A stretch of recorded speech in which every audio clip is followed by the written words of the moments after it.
जय श्री कृष्णा। प्रिय मित्रों, भगवत गीता और उसके ज्ञान पर कई लोगों ने काम किया है।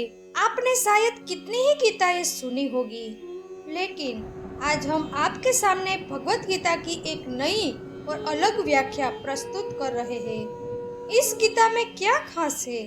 अगर कुछ खास है तो वह है श्री कृष्ण और उनका मित्र बनकर दिया गया मार्गदर्शन। मित्रों, आज के समय में मनुष्य के पास सुख और सुविधाएं तो है, लेकिन मन की शांति नहीं है। चारों ओर चिंता, घबराहट और भविष्य का डर है। क्या आपको कभी ऐसा लगता है कि जीवन में अब कौन सा रास्ता अपनाया जाए? क्या सही है और क्या गलत?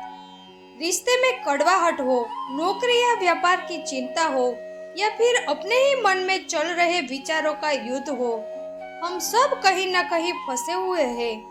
हम सब तो मात्र निमित्त हैं, लेकिन हमारा यह एक छोटा सा प्रयास है कि आज के इस भागदौड़ भरे जमाने में यह पवित्र ग्रंथ हमें सही रास्ता दिखाए। इसे केवल एक धार्मिक पुस्तक समझकर दूर न रखें, क्योंकि गीता को हम सब आसानी से समझ सके और अपने दैनिक जीवन, कामकाज या घर में इसका उपयोग कर सके। ऐसी सरल भाषा में हमें इसे आपको बताना है। वैसे तो गीता विषय बहुत कुछ कहा गया है, लेकिन गीता में ऐसा क्या खास है कि हजारों वर्षों के बाद भी आज वह हमें रास्ता दिखाती है? अगर एकदम सरल भाषा में कहे तो भगवत गीता दुनिया के हर प्रश्न का उत्तर है। आपकी हर मुश्किल का जवाब गीता है। जीवन से जुड़ा ऐसा कोई प्रश्न नहीं है, ऐसी कोई निराशा नहीं है, या ऐसी कोई विफलता नहीं है जिसका उपाय श्री कृष्ण ने भगवत गीता में न दिया हो। हमारे मन और मस्तिष्क में कोई भी शंका हो, गहरी हताशा हो, अकेलापन हो या किसी भी प्रकार की उलझन हो, दुनिया के हर धर्म संकट का जवाब इसमें है। भगवत गीता में 18 अध्याय है और हर अध्याय में जीवन जीने की कला है।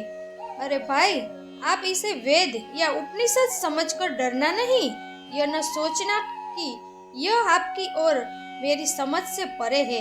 इसके हर अध्याय और श्लोक में आप खुद को अर्जुन समझ लेना, क्योंकि अर्जुन का हर पल, हर डर और हर समस्या देखी जाए तो हमारी ही परेशानी है। जिस तरह अर्जुन कुरुक्षेत्र के मैदान में डर गया था, उसी तरह हम भी अपने जीवन के युद्ध में डर जाते हैं। कभी हिम्मत हार जाते हैं तो कभी रोना आता है। बस हमारी उसी परेशानी का हल श्री कृष्ण बता रहे हैं। श्री कृष्ण को सिर्फ अर्जुन का सारथी न मानकर उन्हें अपने जीवन का सारथी भी मानिए। उनके कहे अनुसार यदि हम चलेंगे तो मैं पूरे विश्वास और दावे के साथ कहती हूँ कि हम सभी मुश्किल को, चाहे वे कितनी ही बड़ी क्यों ना हो, आसानी से पार कर लेंगे और एक सफल जीवन जी सकेंगे। यहाँ ज्ञान या धर्म ग्रंथ की बड़ी बड़ी और कठिन बातें नहीं होगी। मित्रों, यहाँ तो आपके और मेरे जीवन के रोज के अनुभवों की सच्ची बातें और हमारी दैनिक समस्याओं की ही बातें होंगी और उसका समाधान मिलेगा। तो चलिए अपने मन को शांत करने और जीवन को नई दिशा देने के लिए हमारे चैनल के साथ चलते हैं भगवत गीता के 18 अध्यायों की इस अद्भुत यात्रा पर। तो चलिए अपने मन को शांत करने और जीवन को नई दिशा देने के लिए हमारे चैनल के साथ चलते भगवत गीता के 18 अध्यायों की और अद्भुत यात्रा पर। अर्जुन विषाद योग। इस अध्याय की शुरुआत एक ऐसे राजा के सवाल से होती है जो आंखों से तो अंधा है, लेकिन पुत्र के प्रेम में भी अंधा हो गया है। धृतराष्ट्र को पता था कि कुरुक्षेत्र में क्या होने वाला है, फिर भी मन में एक गहरा डर था। उस डर और अपनी ममता के कारण धृतराष्ट्र संजय से पूछता है कि हे संजय, धर्मभूमि कुरुक्षेत्र में युद्ध करने की इच्छा से एकत्र हुए मेरे और पांडु के पुत्र क्या कर रहे हैं? मित्रों, यहाँ एक बहुत बड़ी बात समझने जैसी है। धृतराष्ट्र कुरुक्षेत्र को धर्म क्षेत्र कहता है। उसे पता है कि यह लड़ाई सत्य और असत्य के बीच की है। वह जानता है कि जहाँ धर्म होगा वहीं विजय होगी। फिर भी एक पिता के रूप में उसका स्वार्थ देखिए। वह पूरे कुल को एक नहीं मानता, वह स्पष्ट विभाजन करता है, मेरे पुत्र और पांडु के पुत्र। जब घर का बड़ा ही ऐसा भेदभाव करे, तेरा और मेरा करे, तब तो युद्ध होना ही है। हमारे जीवन में भी ऐसा ही है। हमारे मन में भी रोज एक कुरुक्षेत्र रचा जाता है। एक तरफ अच्छे विचार है यानी पांडव और दूसरी तरफ बुरे विचार यानी कौरव। हम भी धृतराष्ट्र की तरह कई बार जानते हुए भी गलत विचारों या गलत लोगों का पक्ष लेते हैं, क्योंकि हमें उनके प्रति मोह होता है। यह श्लोक हमें सिखाता है कि जब हम अपने और परायों में भेदभाव रखते हैं, तभी जीवन और मन में महाभारत का जन्म होता है। राजा का यह सवाल सुनकर सारथी संजय उन्हें जवाब देता है कि हे राजन, उस समय पांडवों की सेना की व्यूह रचना देखकर राजा दुर्योधन गुरु द्रोणाचार्य के पास गया और ये वचन कहे। अब सोचिए मित्रों, दुर्योधन तो राजा था, उसके पास बड़ी सेना थी, फिर वो डरकर गुरु द्रोण के पास क्यों गया?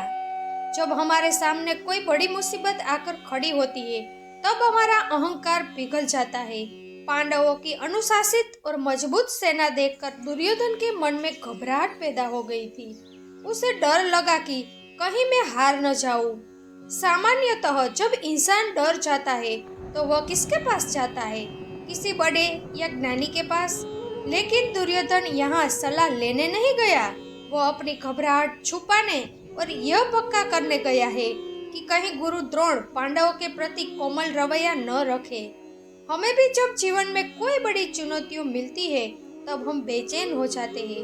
भले ही हम बाहर से कितने भी मजबूत दिखाने का ढोंग करें, लेकिन अंदर से तो दुर्योधन की तरह डरे हुए ही होते हैं। यह बात साबित करती है कि गलत रास्ते पर चलने वाला इंसान चाहे कितना भी शक्तिशाली क्यों न हो, अंदर से वह हमेशा डर से भरा रहता है। और उसी डर में वह गुरु के पास जाकर कहता है कि हे आचार्य, आपके बुद्धिमान शिष्य और द्रुपद के पुत्र धृष्टद्युम्न द्वारा व्यूह रचना से सजाई गई पांडवों की इस बड़ी सेना को देखिए। यहाँ दुर्योधन बड़ी चालाकी से गुरु द्रोण को ताना मार रहा है। धृष्टद्युम्न द्रोणाचार्य का ही शिष्य था और वह द्रोणाचार्य को मारने के लिए ही जन्मा था, ऐसी भविष्यवाणी थी। फिर भी द्रोणाचार्य ने उसे विद्या सिखाई थी। अब दुर्योधन याद दिलाता है कि देखिए गुरुदेव, यह आपकी ही गलती का परिणाम है। आपने जिसे विद्या दी, आज वही आपका काल बनकर सामने खड़ा है। यह श्लोक हमें सिखाता है कि जब मनुष्य मुश्किल में होता है, तो वह अपनी गलती स्वीकार करने के बजाय दूसरों पर दोष शुरू कर देता है। दुर्योधन अभी डरा हुआ है, इसलिए वह गुरु को उस्काने की कोशिश करता है। व्यूह रचना शब्द पर ध्यान दीजिए मित्रों। जीवन में भी समस्याएं सीधी सादी नहीं आती, वे एक जाल बिछा कर आती है। हमें उससे निकलने के लिए शिकायत करने के बजाय हिम्मत और बुद्धि का उपयोग करना पड़ता है। दुर्योधन यहाँ हमें सिखाता है कि जो इंसान अंदर से कमजोर होता है, वो हमेशा सामने वाले की ताकत देखकर दूसरों को ताना मारने में ही समय बर्बाद करता है। दुर्योधन गुरु द्रोणाचार्य से कहता है कि हे गुरुदेव, इस पांडव सेना में महेश्वासा यानी महान धनुष वाले और युद्ध में भीम और अर्जुन के समान अनेक शूरवीर है, जिसमें सात्यकी, राजा विराट और महारथी द्रुपद भी शामिल है। मित्रों, यहाँ महेश्वासा शब्द समझने लायक है। जिसका धनुष और निशाना कभी खाली न जाए, उसे महेश्वासा कहते हैं। यहाँ दुर्योधन दो बड़े नाम लेता है, भीम और अर्जुन। यह दिखाता है कि दुर्योधन के मन में बचपन से ही भीम के बल और अर्जुन की विद्या का कितना बड़ा डर बैठा हुआ है। इंसान जब घबराया हुआ होता है, तब उसे सामने वाला सामान्य इंसान भी अपने सबसे बड़े दुश्मन जैसा लगता है। यहाँ दुर्योधन विशेष रूप से राजा द्रुपद का नाम लेता है। आपको याद होगा कि द्रोणाचार्य और द्रुपद के बीच पुरानी दुश्मनी थी। द्रुपद ने द्रोण के अपमान का बदला लेने के लिए ही यज्ञ किया था और उसमें से द्रोण को मारने वाला पुत्र मांगा था। दुर्योधन बड़ी चालाकी से यह नाम बोलकर गुरु द्रोण के घावों पर नमक छिड़कता है और उन्हें याद दिलाता है कि सामने आपका काल खड़ा है, इसलिए शिष्य मोह में आकर युद्ध में ढिलाई न बरते। जीवन में भी जब हमारा स्वार्थ होता है, तब हम दुर्योधन की तरह सामने वाले की भावनाओं का उपयोग करने में संकोच नहीं करते। इस सेना में धृष्टकेतु और अत्यंत बलवान काशीराज भी है। इसके अलावा पुरुजित, कुंती भोज और मनुष्य में श्रेष्ठ राजा शैब भी है। यहाँ दुर्योधन शत्रु की पहचान बड़ी सूक्ष्मता से देता है। नरपुंडज यानी मनुष्य में सांड जैसा शक्तिशाली या नरों में श्रेष्ठ। दुर्योधन स्वीकार करता है कि सामने वाले राजा सामान्य नहीं है। यहाँ कुंती भोज का नाम भी है, जो कुंती के पालक पिता थे। दुर्योधन जानता है कि सामने वाले पक्ष में केवल दुश्मन नहीं बल्कि सगे संबंधी भी है। फिर भी सत्ता का लालच ऐसा है कि वह इन रिश्तों की परवाह नहीं करता कि युद्ध में मनुष्य रिश्ते भूल जाता है। दुर्योधन जिस तरह सामने वाले पक्ष की ताकत का वर्णन करता है, उसे देखकर लगता है कि उसने युद्ध से पहले कितनी जबरदस्त तैयारी की है। जीवन में भी मुसीबत से लड़ने से पहले दुर्योधन की तरह शत्रु की ताकत का अंदाजा होना जरूरी है, लेकिन दुर्योधन की तरह मन में डर रखकर नहीं बल्कि सावधानी रखकर। सुभद्रा पुत्र अभिमन्यु और द्रौपदी के पांचों पुत्र ये सभी महारथी है। यहाँ महारथी शब्द बहुत महत्वपूर्ण है। शास्त्र के अनुसार जो योद्धा अकेला 10,000 धनुर्धारियों के साथ लड़ सके और अस्त्र शस्त्र में निपुण हो, उसे महारथी कहते हैं। दुर्योधन को पांडव की पूरी सेना महारथियों से भरी दिखती है। यहाँ सौभद्र यानी सुभद्रा और अर्जुन का पुत्र अभिमन्यु अभी उम्र में छोटा था, लेकिन दुर्योधन उसे भी महारथी मानता है, क्योंकि वह जानता है कि शेर का बच्चा भी शेर ही होता है। दुर्योधन के मन में डर इतना व्याप्त है कि उसे द्रौपदी के पांचों पुत्र भी अत्यंत भयंकर लगते हैं। वह द्रोणाचार्य को कहना चाहता है कि गुरुदेव, सामने कोई कमजोर नहीं है, छोटा बच्चा हो या बड़ा राजा, सभी हमें हराने में सक्षम है। मित्रों, यह श्लोक मन की स्थिति का एक उत्तम उदाहरण है। जब हमारा आत्मविश्वास टूट जाता है, तब हमें छोटी समस्या भी पहाड़ जैसी लगती है। दुर्योधन अभी उसी मानसिकता से गुजर रहा है। वह बाहर से भले ही सेना दिखा रहा है, लेकिन अंदर से तो वह अपनी हार की संभावनाएं गिन रहा है। अभी तक दुर्योधन ने पांडवों की सेना की तारीफ की, लेकिन फिर उसे तुरंत एहसास हुआ कि अरे, ये मैं क्या कर रहा हूँ। अगर मैं दुश्मन की ही तारीफ करूंगा तो मेरी सेना और गुरु द्रोण का उत्साह टूट जाएगा। इसलिए अब अपनी घबराहट छुपाने और अपनी सेना का उत्साह बढ़ाने के लिए वह पैतरा बदलता है और अपनी ताकत का वर्णन करता है। दुर्योधन कहता है कि हे द्विजोतम यानी ब्राह्मणों में श्रेष्ठ, हमारे पक्ष में भी जो मुख्य योद्धा है उन्हें आप समझ लीजिए। आपकी जानकारी के लिए मेरी सेना में जो नायक है उनके बारे में मैं आपको बताता हूँ। मित्रों, यहाँ दुर्योधन ने गुरु द्रोणाचार्य के लिए एक खास शब्द इस्तेमाल किया, द्विजोतम। इसका अर्थ होता है ब्राह्मणों में श्रेष्ठ। सोचिए, द्रोणाचार्य अभी सेनापति की भूमिका में है, हाथ में हथियार है, तो उन्हें श्रेष्ठ योद्धा कहने के बजाय श्रेष्ठ ब्राह्मण क्यों कहा? यहाँ दुर्योधन का मीठा व्यंग्य और कटाक्ष है। वह याद दिलाना चाहता है कि गुरुदेव, आप खुद तो ब्राह्मण है, आपका काम पूजा पाठ करना है, युद्ध करना नहीं। फिर भी आप लड़ रहे हो, तो अब पांडव पर दया दिखाकर ब्राह्मण मत बन जाना, बल्कि क्षत्रिय की तरह लड़ना। दूसरी ओर दुर्योधन बहुत चालाक है। उसे डर है कि उसने पांडवों की बहुत तारीफ कर दी है, इसलिए अब वह विषय बदलना चाहता है। हमारे जीवन में भी ऐसा होता है। जब मनुष्य अपनी गलती छिपाना चाहता है या अपनी असुरक्षा को ढकना चाहता है, तब वह जोर शोर से अपनी तारीफें करने लगता है। अब दुर्योधन अपनी सेना के महारथियों के नाम लेता है। वह कहता है, एक तो आप, पितामह भीष्म, कर्ण और संग्राम विजयी कृपाचार्य, अश्वत्थामा, विकर्ण और सोमदत्त का पुत्र भूरिश्रवा। इस श्लोक में राजनीति और मानसिकता का अद्भुत खेल है। सेनापति तो भीष्म पितामह थे, तो कायदे से पहला नाम उनका लेना चाहिए था, लेकिन दुर्योधन ने पहला नाम किसका लिया? भगवान यानी आप गुरु द्रोण का, क्योंकि अभी वह द्रोणाचार्य के सामने खड़ा है और उन्हें मक्खन लगा रहा है।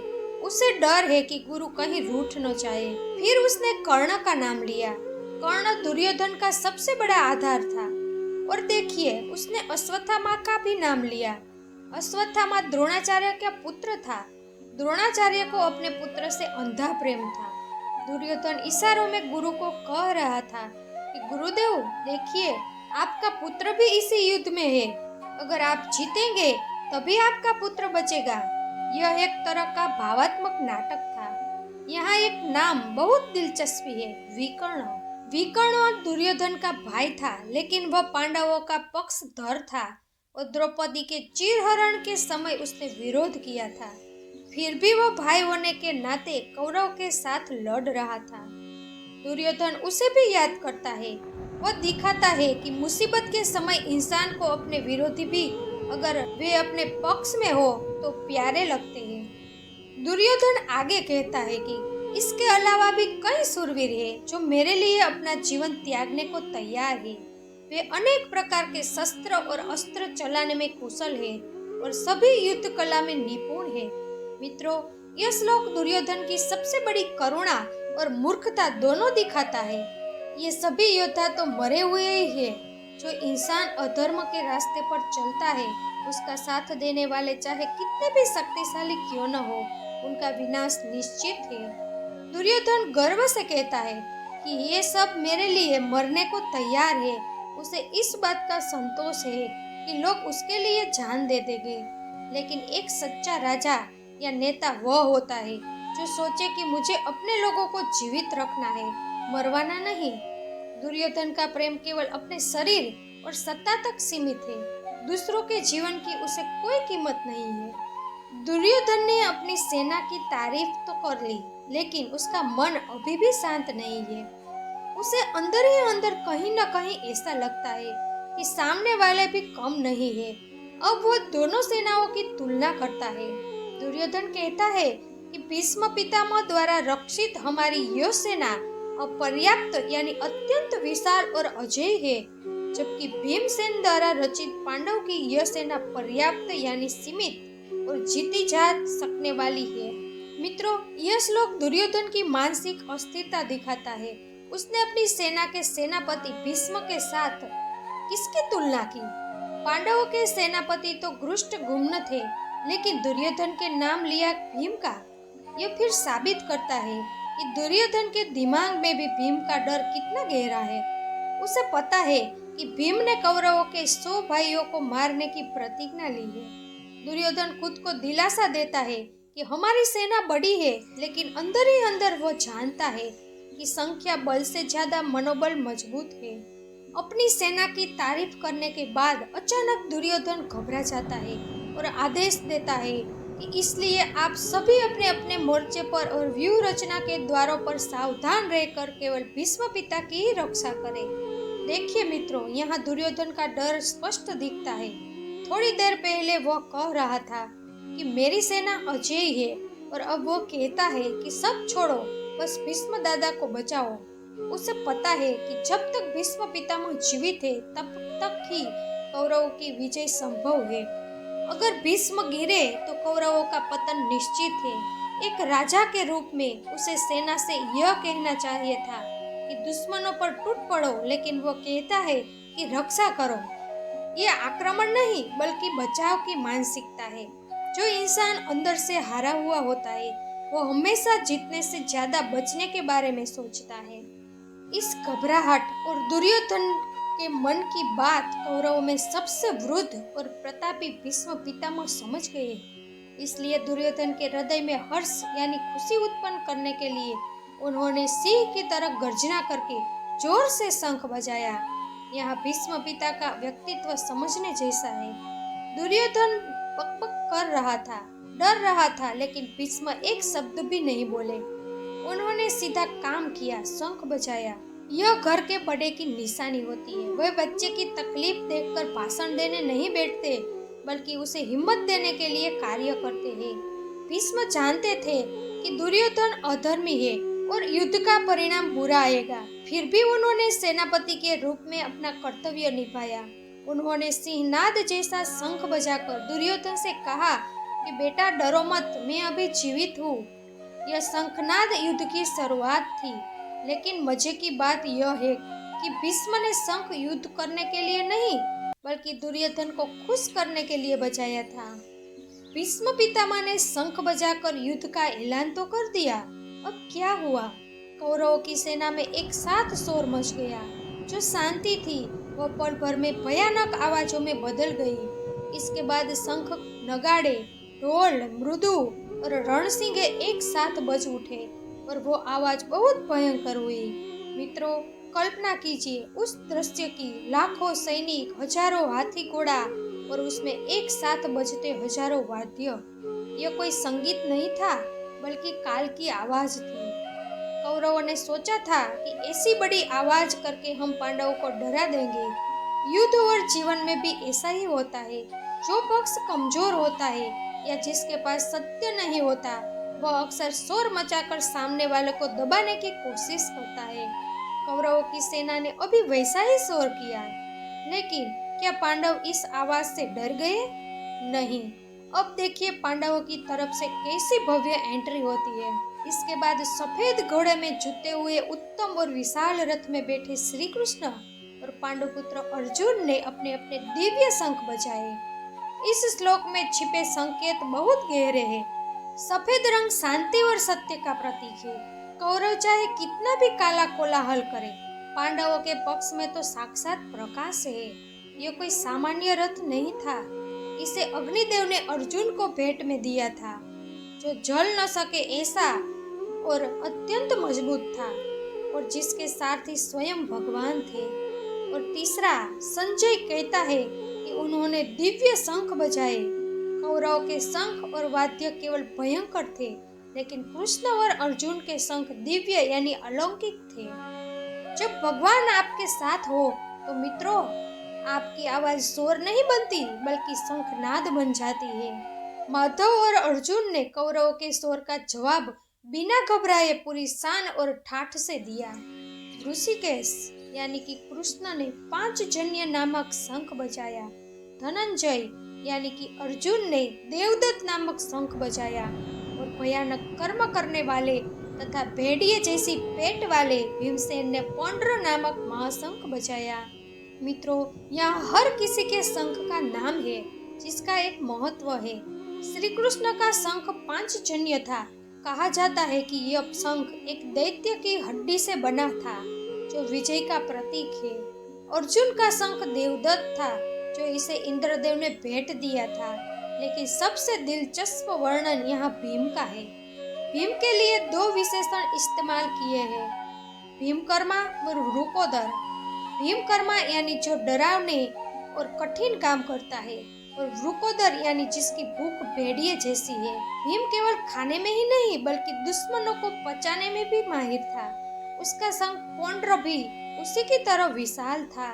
जब भीम जैसा योद्धा पूरी ताकत से शंख फूके तो सामने वाले की छाती तो दहल ही जाएगी ना। भीम और अर्जुन के शंखनाद के बाद अब पांडवों के सबसे बड़े भाई और धर्म के प्रतीक राजा युधिष्ठिर और उनके छोटे भाइयों की बारी थी। कुंती पुत्र राजा युधिष्ठिर ने अनंत विजय नामक शंख बजाया तथा नकुल और सहदेव ने सुघोष और मणिपुष्पक नामक शंख बजाए। मित्रों, नामों में भी कितना बड़ा अर्थ छिपा है वह देखिए। युधिष्ठिर धर्म के राजा थे, सत्य के मार्ग पर चलते थे, इसलिए उनके शंख का नाम था अनंत विजय। अनंत यानी जिसका कोई अंत नहीं। यह नाम ही बताता है कि सत्य की विजय स्थायी होती है, जबकि असत्य की विजय क्षणिक होती है। युद्ध शुरू होने से पहले ही युधिष्ठिर के शंख ने घोषित कर दिया कि अंत में जीत तो धर्म की ही होगी। दूसरी ओर नकुल और सहदेव, जो दिखने में सुंदर और बुद्धि में श्रेष्ठ थे, उन्होंने भी सुघोष यानी अच्छी आवाज करने वाला और मणिपुष्पक यानी रत्नों से जड़ा शंख बजाया। श्रेष्ठ धनुष वाले काशीराज महारथी शिखंडी, सेनापति कृष्णगुम्न, राजा विराट और उनके कई घरा न सके ऐसे अजय सात्यकी ने भी अपने अपने शंख बजाए। इस श्लोक में दो नाम बहुत महत्वपूर्ण है, शिखंडी और कुष्ठगुम्न। ये दोनों योद्धा कौरव के मुख्य सेनापतियों के काल थे। शिखंडी भीष्म पितामह की मृत्यु का कारण बनने वाला था और कुष्ठगुम्न गुरु द्रोणाचार्य की मृत्यु का कारण। यह शंखनाद सुनकर पांडव मानो कौरवों को याद दिला रहा है कि देखो, हम पूरी तैयारी के साथ आए हैं। यहाँ सात्यकी के लिए अपराजित शब्द इस्तेमाल किया है। जब आपके साथ ऐसे योद्धा हो जो हारना जानते ही नहीं। इस शंखनाद की आवाज अब पूरे कुरुक्षेत्र में फैल रही है। संजय धृतराष्ट्र से कहता है कि हे पृथ्वीपति राजन, राजा द्रुपद द्रौपदी के 5 पुत्र और बड़ी भुजाओं वाले सुभद्रा पुत्र अभिमन्यु ने भी चारों ओर से अपने अपने अलग अलग शंख बजाए। यहाँ संजय धृतराष्ट्र को पृथ्वीपति कहकर एक कटाक्ष करता है। वह याद दिलाता है कि आप राजा हैं, धरती के मालिक हैं, लेकिन अभी देखिए पूरी धरती के राजा आपके विरुद्ध इकट्ठे हुए हैं। यहाँ अभिमन्यु के लिए महाबाहु शब्द इस्तेमाल हुआ है। छोटी उम्र के अभिमन्यु के हाथों में गजब बल था। मित्रों सोचिए, जब चारों दिशाओं से ऐसी भयंकर और उत्साह भरी आवाजें आती है तो सामने वाले के होश उड़ ही जाएंगे। यह शंखनाद पांडवों की एकता और उनके संकल्प का प्रदर्शन था। पांडवों के इन प्रपंच शंखनाद का कौरवों पर क्या असर हुआ। हमने देखा कि कौरवों ने भी शोर मचाया था, लेकिन उसने पांडव डरे नहीं थे। परंतु जब पांडवों ने पलटकर जवाब दिया तब दृश्य कुछ अलग ही था। इस भयानक आवाज ने आकाश और पृथ्वी को गूंजा दिया और धृतराष्ट्र के पुत्रों यानी कौरवों के हृदय चीर दिए। तो मित्रों, यह श्लोक बहुत ही सूचक है। संजय कहता है कि कौरवों के हृदय चीर गए, यानी वे थरथरा रहे, क्योंकि चोर के मन में चांदनी, जो इंसान गलत होता है उसे छोटी सी आवाज भी डरा देती है। कौरवों के पास सेना बड़ी थी, लेकिन उनके पास सत्य नहीं था। उनके मन में पाप था, इसलिए पांडवों का आत्मविश्वास देखकर उनका मनोबल टूट गया। जब दोनों पक्ष के शोर शांत हुए और युद्ध शुरू होने की तैयारी थी, तब अर्जुन ने क्या किया। संजय कहता है कि हे राजन, उसके बाद जब शस्त्र चलने के वाले थे, उस समय कपिध्वज अर्जुन ने मोर्चे पर खड़े कौरवों को देखा और अपना गांडीव धनुष हाथ में उठाया और ऋषिकेश श्री कृष्ण से ये वचन कहे। मित्रों, यहाँ अर्जुन के लिए एक बहुत ही सुंदर विशेषण इस्तेमाल हुआ है, कपिध्वज। कपि यानी हनुमान जी। अर्जुन के रथ की ध्वजा पर साक्षात हनुमान जी विराजमान थे। जहाँ हनुमान जी हो वहाँ बल, बुद्धि और भक्ति तीनों होते हैं। अर्जुन ने देखा कि अब बातें करने का समय खत्म हो गया है, शस्त्र चलने की तैयारी है, इसलिए उसने भी अपना धनुष उठा लिया। वह तैयार है, लेकिन उसने बाण नहीं चलाया। पहले उसने अपने सारथी और मित्र कृष्ण से कुछ कहा। अर्जुन ने श्री कृष्ण से क्या कहा, यही से गीता का संवाद की असली शुरुआत होती है। अर्जुन बोला, हे अच्युतम, मेरे रथ को दोनों सेनाओं के बीच में ले जाकर खड़ा कर दीजिए। अच्युत यानी जो कभी अपनी जगह से नहीं टलता या जिसका कभी नाश नहीं होता। दूसरा अर्थ यह भी है कि जो अपने भक्तों को कभी नहीं छोड़ता। अर्जुन जानता है कि भले ही पूरी दुनिया मेरे खिलाफ हो, लेकिन यह मेरा सारथी मुझे कभी गिरने नहीं देगा। लेकिन अर्जुन ने रथ को बीच में ले जाने के लिए क्यों कहा? अगर उसे लड़ना था तो वह दूर से भी बाण चला सकता था। नहीं, अर्जुन एक समझदार इंसान है। वह समस्या को ऊपर ऊपर से नहीं, बल्कि उसके बीच में जाकर उसकी आंखों में आंखें डालकर देखना चाहता था। अर्जुन ने श्री कृष्ण से रथ दोनों सेनाओं के बीच ले जाने को कहा, लेकिन क्यों? क्या उसे डर था? नहीं, अभी अर्जुन डरा हुआ नहीं है। अभी वह एक सावधान योद्धा है। युद्ध शुरू करने से पहले वह अपने सामने मौजूद चुनौतियों को अच्छी तरह माप लेना चाहता है। वह कृष्ण को रथ वहां ले जाने का कारण बताते हुए कहता है कि हे कृष्ण, जब तक मैं युद्ध के मैदान में खड़े और युद्ध करने की इच्छा रखने वाले इन विरोधी योद्धाओं को अच्छी तरह देख न लूं कि इस युद्ध रूपी व्यापार में मुझे किन किन के साथ लड़ना है, तब तक रथ को यहाँ खड़ा रखिए। मित्रों, अर्जुन का दृष्टिकोण देखिए। जिस तरह कोई व्यापारी नया धंधा शुरू करने से पहले बाजार की जांच करता है, वैसे ही अर्जुन भी देखना चाहता है कि मेरी टक्कर किससे है।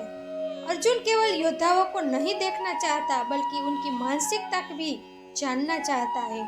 उसे हैरानी होती है कि दुर्योधन जैसे अधर्मी का साथ देने कौन कौन आया है। अर्जुन कहता है कि दुर्बुद्धि दुर्योधन का युद्ध में भला करने की इच्छा से जो लोग यहाँ इकट्ठे हुए हैं, उन युद्ध के लिए आतुर राजाओं को मैं देखना चाहता हूँ। यहाँ अर्जुन ने दुर्योधन के लिए दुर्बुद्धि शब्द इस्तेमाल किया है। अर्जुन जानता है कि यह युद्ध दुर्योधन की जिद और लालच का परिणाम है, लेकिन उसे आश्चर्य इस बात का है कि दूसरे राजा जो समझदार है, वे भी इस अधर्म के काम में दुर्योधन को खुश करने के लिए आए हैं। अर्जुन अपनी आंखों से वह कड़वा सच देखना चाहता था। अर्जुन की यह आज्ञा सुनकर भगवान ने क्या किया? क्या उन्होंने मना किया? नहीं। संजय धृतराष्ट्र से भगवान की विनम्रता का वर्णन करते हुए कहता है कि हे भरतवंशी राजा, गुडाकेश यानी कि अर्जुन द्वारा ऐसा कहे जाने पर ऋषिकेश श्री कृष्ण ने उस श्रेष्ठ रथ को दोनों सेनाओं के बीच ले जाकर खड़ा कर दिया। यहाँ दो नाम बहुत खास है। अर्जुन के लिए गुडाकेश इस्तेमाल किया गया है, यानी जिसने नींद और आलस्य पर विजय पा ली है, और श्री कृष्ण के लिए ऋषिकेश इस्तेमाल किया गया है, यानी जो सबकी इंद्रियों के स्वामी है। सोचिए मित्रों, जो पूरे जगत का स्वामी है, वह एक भक्त का सारथी बनकर उनकी आज्ञा का पालन करता है। भगवान ने रथ को दोनों सेनाओं के बिल्कुल बीच में खड़ा कर दिया। भगवान जानते हैं कि अर्जुन को अभी सत्य देखने की जरूरत है, भले ही वह सत्य कड़वा हो। श्री कृष्ण ने अर्जुन के कहने पर रथ तो खड़ा कर दिया, लेकिन कहाँ? उस जगह के चुनाव में ही भगवान की एक बड़ी लीला छिपी थी। भगवान ने रथ को किसी सामान्य सेना के सामने नहीं, बल्कि भीष्म पितामह और गुरु द्रोणाचार्य के सामने तथा दूसरे तमाम राजाओं के सामने खड़ा करके कहा कि हे पार्थ, यहाँ इकट्ठे हुए इन कौरवों को देखो। मित्रों, भगवान की चतुराई देखिए। उन्होंने रथ जानबूझकर भीष्म पितामह, जिनकी गोद में अर्जुन खेला था, और गुरु द्रोणाचार्य, जिन्होंने उसे धनुर्विद्या सिखाई थी, उनके बिल्कुल सामने खड़ा किया। भगवान जानते थे कि अर्जुन की सबसे बड़ी कमजोरी ये दो व्यक्ति ही है। भगवान ने अर्जुन से यह नहीं कहा कि देखो अपने शत्रुओं को, बल्कि कहा देखो इन कौरवों को। कौरव यानी अर्जुन का अपना परिवार। भगवान एक ही वाक्य में अर्जुन को याद दिलाता है कि तू जिनसे लड़ने आया है वे कोई पराये नहीं, बल्कि तेरे अपने ही भाई है। इस एक क्षण ने अर्जुन के अंदर के योद्धा को झंझोर दिया। भगवान का इशारा समझकर अर्जुन ने जैसे ही नजर घुमाई, उसका पूरा संसार बदल गया। थोड़ी देर पहले उसे दुश्मन दिख रहे थे, अब उसे केवल रिश्ते दिख रहे थे।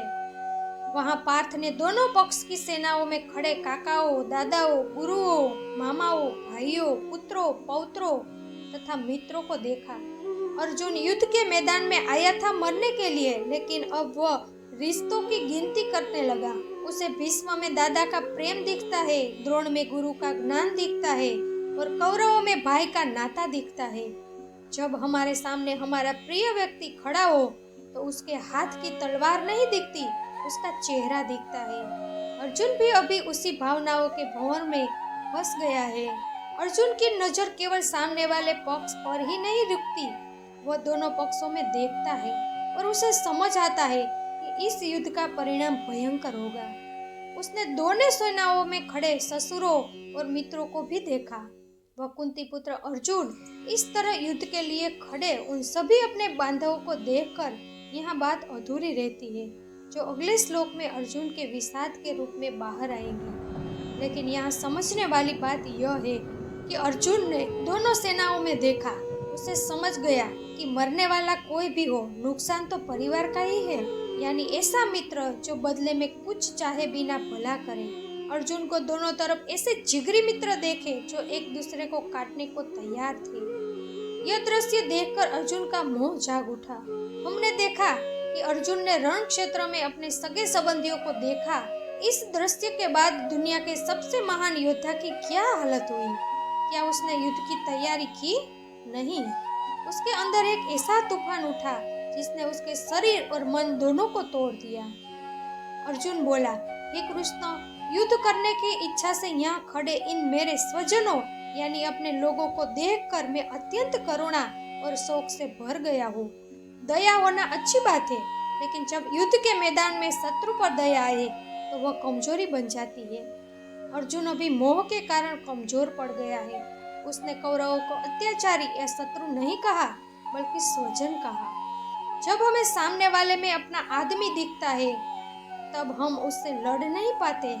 अर्जुन कहता है कि हे कृष्ण, मेरे अंग शिथिल हो रहे हैं, यानी ढीले पड़ रहे हैं, मेरा मुंह सूख रहा है और मेरे शरीर के रोंगटे खड़े हो गए हैं। सोचिए मित्रों, ये वही अर्जुन है जिसने महादेव के साथ युद्ध किया था, जिसने अनेक राक्षसों को हराया था।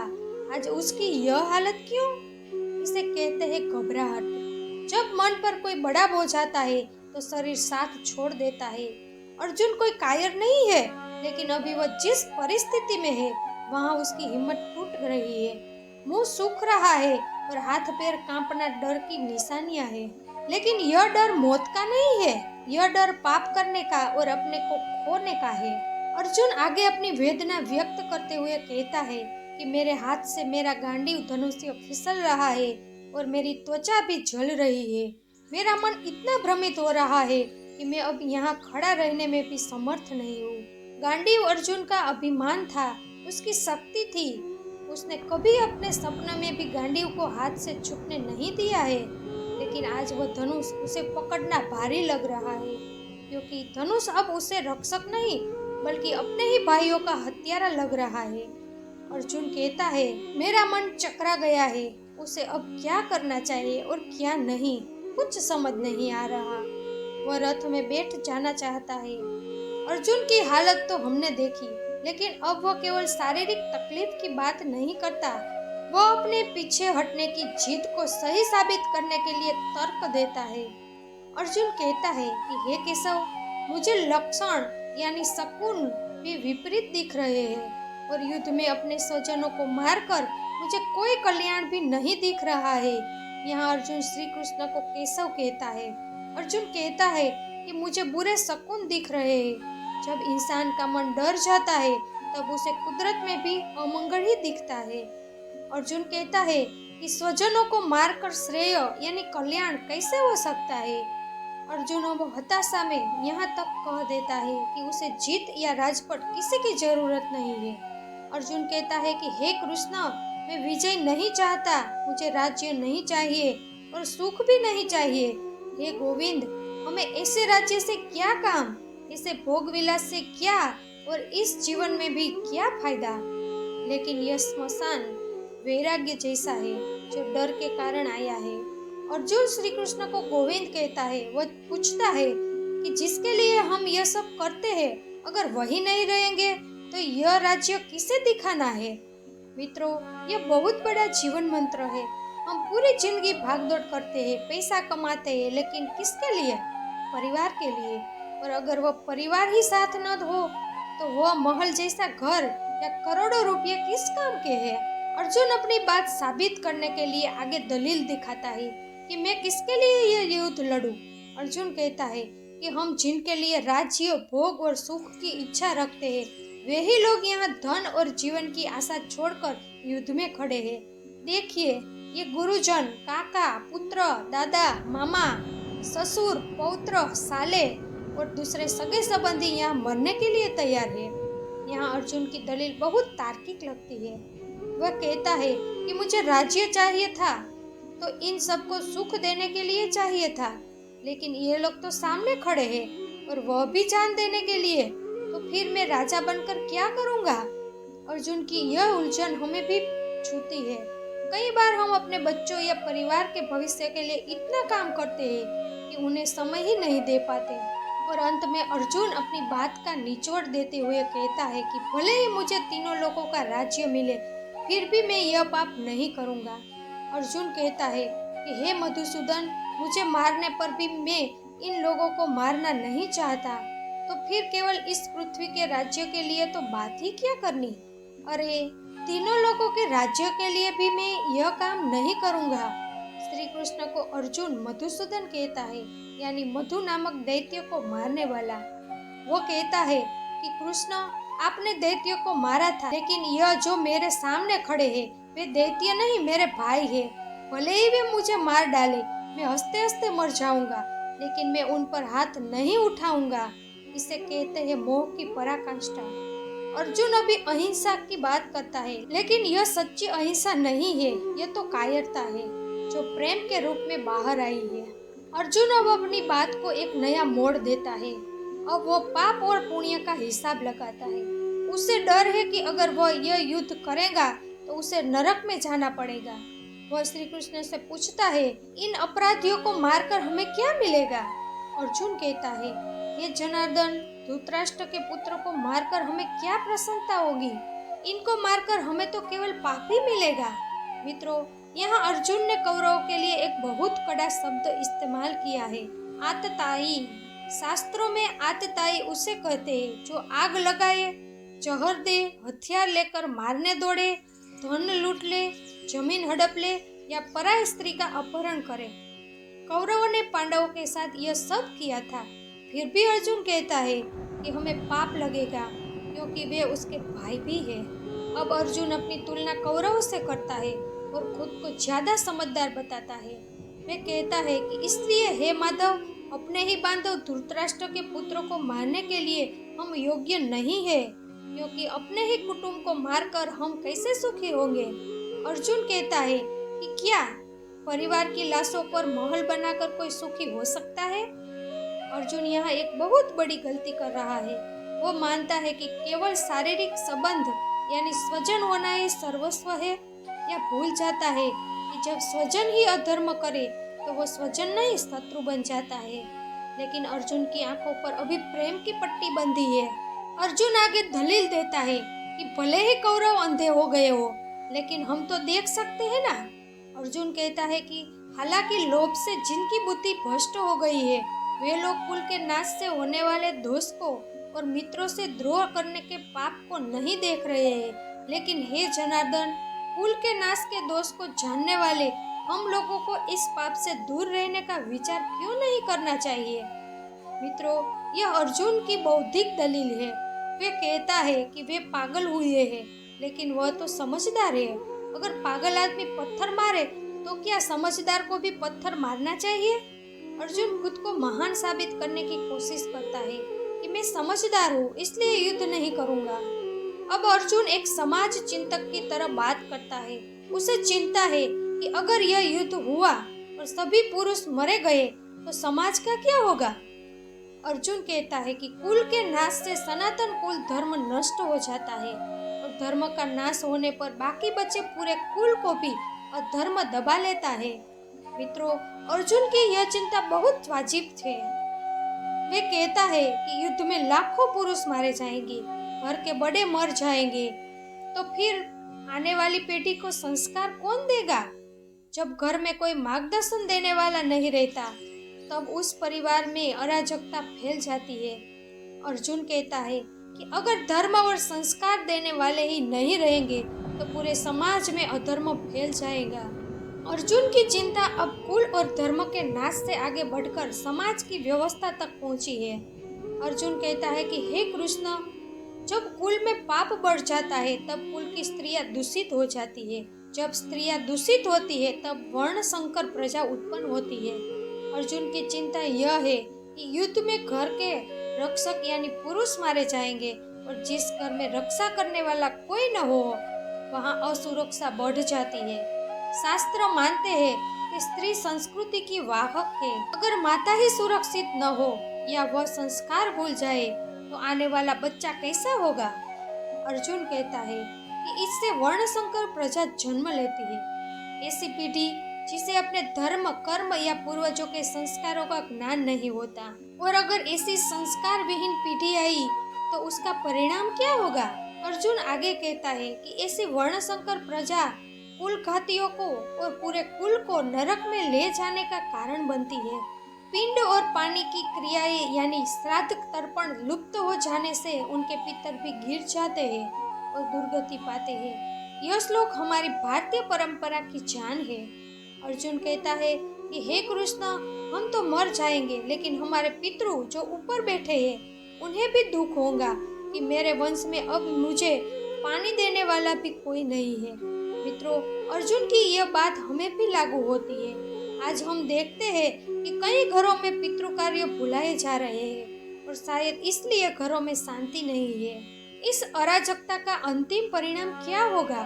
अर्जुन कहता है कि वर्ण संकर पैदा करने वाले इन कुल घातियों के दोषों के कारण सनातन काल से चले आ रहे जाति धर्म और कुल धर्म दोनों नष्ट हो जाते हैं। यहाँ दो शब्द समझने जैसा है, जाति धर्म यानी समाज के प्रति हमारा कर्तव्य और कुल धर्म यानी परिवार के रीत रिवाज। अर्जुन कहता है कि युद्ध एक बम जैसा है जो फटता है तो केवल वर्तमान के लोगों को नहीं मारता बल्कि वर्षों से चली आ रही परंपराओं को भी खत्म कर देता है। अर्जुन दलील देता है कि क्या एक जमीन के टुकड़े के लिए हमें अपनी पूरी संस्कृति का नाश कर देना चाहिए? अर्जुन की दलीलें अब एक आखिरी निष्कर्ष पर पहुंचती है। उसे पाप का डर इतना लगता है कि अब वो नरक की बातें करता है। अर्जुन कहता है कि हे जनार्दन, जिनके कुल धर्म नष्ट हो गए हैं, ऐसे मनुष्य का अनिश्चित काल तक नरक में वास होता है। ऐसा हम सुनते आए हैं। डरा हुआ इंसान हमेशा नकारात्मक बातें ही जल्दी मान लेता है। अर्जुन कहता है कि हे कृष्ण, बड़े बुजुर्ग कहते थे कि जो अपने कुल का नाश करे उसे मरने के बाद भी शांति नहीं मिलती। अर्जुन को अभी जीवित लोगों की चिंता तो है ही, लेकिन मरने के बाद क्या होगा उसका डर भी सता रहा है। अपनी दलीलें पूरी करने के बाद अर्जुन को अचानक खुद पर गुस्सा आता है और पछतावा होता है।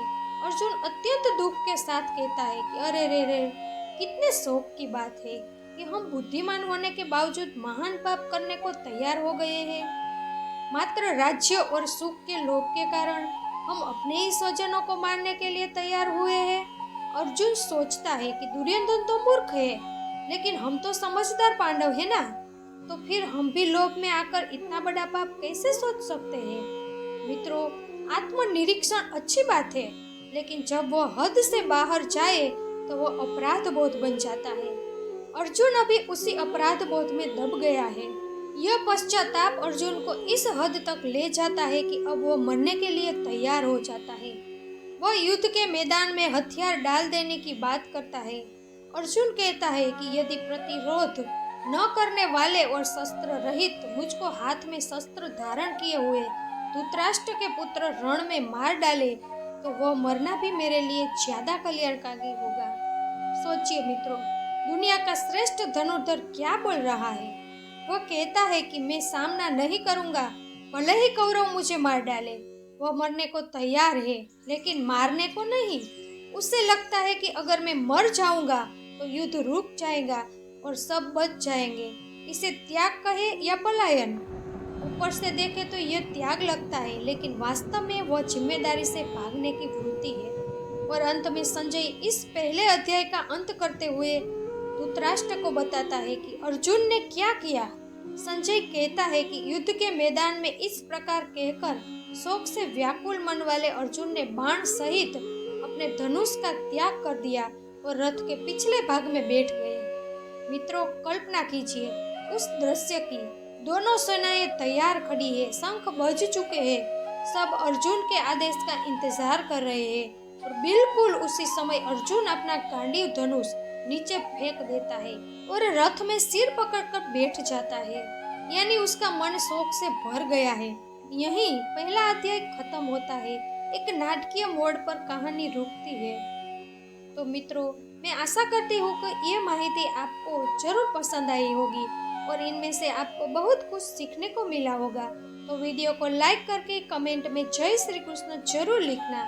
यदि आपको ऐसी ही ज्ञानवर्धक माहिती अच्छी लगती हो तो हमारे चैनल को सब्सक्राइब कर देना, ताकि आपको ऐसी ही माहिती हमेशा के लिए मिलती रहे।